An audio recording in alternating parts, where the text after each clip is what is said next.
Here is the three major nutrients that go into all fertilizer.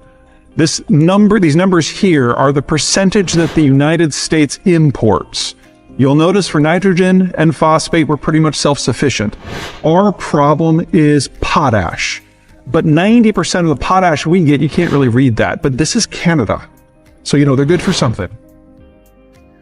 We only get 12% of one sliver from the conflict zone.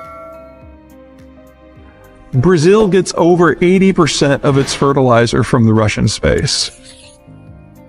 Australia, it's about half. Oh no, it gets worse, because the rest is roughly evenly split between China and the Middle East. Isn't it crazy? We've forgotten about the Middle East that soon. Spoiler alert, it hasn't gotten any better. And now that the United States is no longer in the middle of all of it, the Saudis and the Iranians are really looking forward to having a nice, dirty little war. And so everything that we've ever thought was a problem with the Middle Eastern energy is a problem with the Middle Eastern energy, but not for us because of the shale revolution. American involvement with Myanmar, Thailand, and Singapore raises potential solutions to the economic problem raised by America's possible interest in Taiwan and Korea. Those solutions are Australia and New Zealand. Between them, they are low to mid-cost, reliable producers of nearly every significant industrial and agricultural commodity under the sun. Oil, natural gas, coal, uranium, aluminum, wheat, fruits, vegetables, dairy, beef, and lamb. There is no more perfect mating to the resource-poor and hungry states of Taiwan and Korea than the Anglos of Australasia. While a commitment to keep trade lanes to the Middle East might be more than the Americans are interested in, commitment to keep the far shorter and less fraught lines to political and cultural mates in Australia and New Zealand would be comparatively simple. The pair are also so physically removed from the Asian mainland that the defense commitment required to maintain their sovereignty would be minimal. American involvement in Australasia would also solve, at least partly, Singapore's problem. A web of trade among the United States, Korea, Taiwan, Myanmar, Thailand, Australia, and New Zealand would put Singapore smack in the middle. In the middle, along with Singapore, would be its current economic partners: the Philippines, Malaysia, Indonesia, and Vietnam. Higher temperatures in Australia have manifested as hotter, drier summer days. In the summer of 2019 to 2020, Australia experienced a drought, complete with borderline apocalyptic bushfires that burned down 1/5 of the country's forests, killing something like 1 billion animals and destroying roughly 1/7 of the country's rangelands. A swirl of a dozen major ocean currents surrounds the Australian continent. Some warm, some cold, some seasonal. Australia's far north is firmly in the tropics. The far southeast edges into the cold side of the temperate zone. The result is a land of contrasts. Not only is the middle 3/4 of the Australian continent hard desert, but wild climatic variations from season to season and year to year curse Australia with a jagged flood and drought pattern. It is as if the great Australian deserts pulse like a heart, with precipitation patterns surging into and away from the interior every few years. The Aussies, in that wonderful way they have with words, call these phases the big wet and the big dry. Such patterns were well documented long before the accelerating carbon builds in Earth's atmosphere of the post-1990 world, or even before the Aussies began industrializing. This isn't climate change. This is Australia. Now add in that 1.1 degrees Celsius temperature increase. Australia's topographic layout makes it arid. Dry air heats quickly, but also cools quickly. Most of Australia's temperature increase, therefore, manifests as higher daytime temperatures. That raises the dew point, making rain less likely. This dries the country out and makes it drought and fire prone, decreasing agricultural potential. Many of Australia's agricultural regions, most notably the western slopes of the Blue Mountains in the country's east, and significant portions of the Murray-Darling Basin in the southeast, are likely to degrade into dust bowls. The fires of 2019 to 2020 have a very harbinger of the apocalypse feel to them. With the combination of a fairly diversified economy, government policies welcoming immigration, and a bevy of mineral resources big enough to feed insatiable Chinese demand, Australia has avoided recession for a generation. Others noticed, and foreign money has spammed into the country to take advantage of the longest continuous period of economic growth in human history. That has turned the Great Down Under into the most over-credited of the Western countries to not yet experience a credit collapse. Credit has increased sixfold since 2000.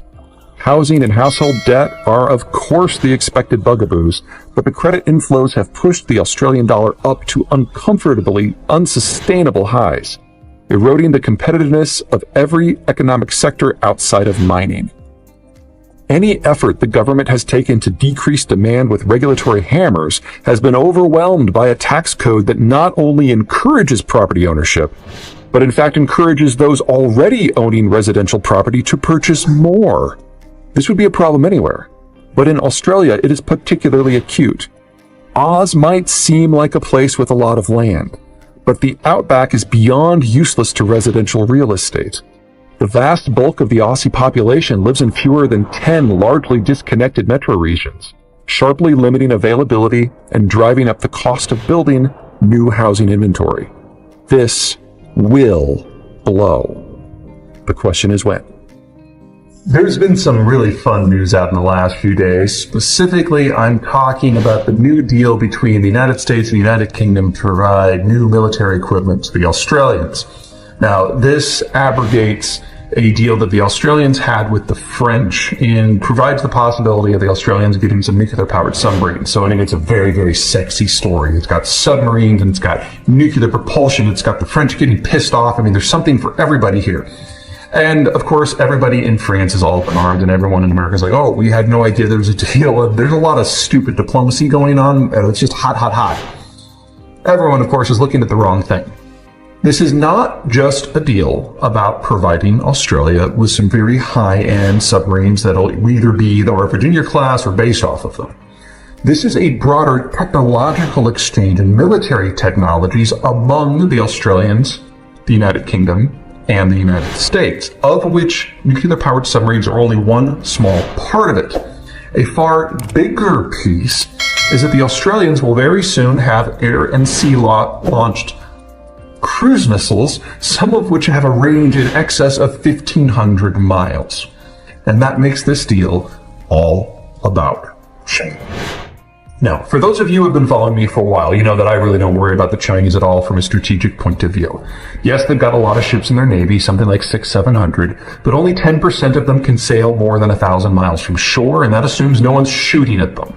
So they really only have a handful of ships that can go a long distance that's necessary to project any sort of power, and it's not enough ships to project power. So you put that into the context of what's happening here. Right now, the United States can wipe the floor with the Chinese Navy anytime, anywhere, except inside of the Chinese homeland. The Japanese can do it in the deep sea, no problem. The Indians can do it in the Indian Ocean.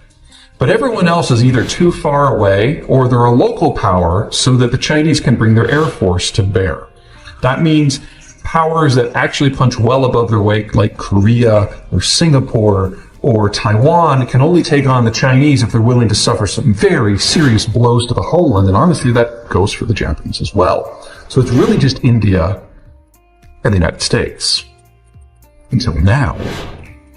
Australia is over 3,000 miles away from the Chinese coast. The Chinese don't have weapon systems that can strike in any meaningful volume at that range. I mean, if they took their entire long-reach navy, the very, very small handful part, sailed it all at Darwin, they could do a lot of damage. But the Australians now have the ability to launch weapon systems from their homeland, not even using their outlying islets, from their homeland, and strike Malacca. Which means that Australia is now one of 3 countries on the planet that can shatter Chinese supply lines in the Chinese political and economic system.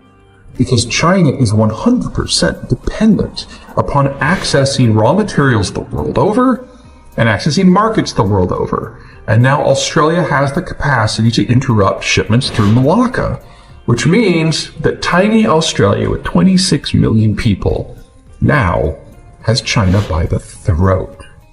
That is the biggest geopolitical development of the year.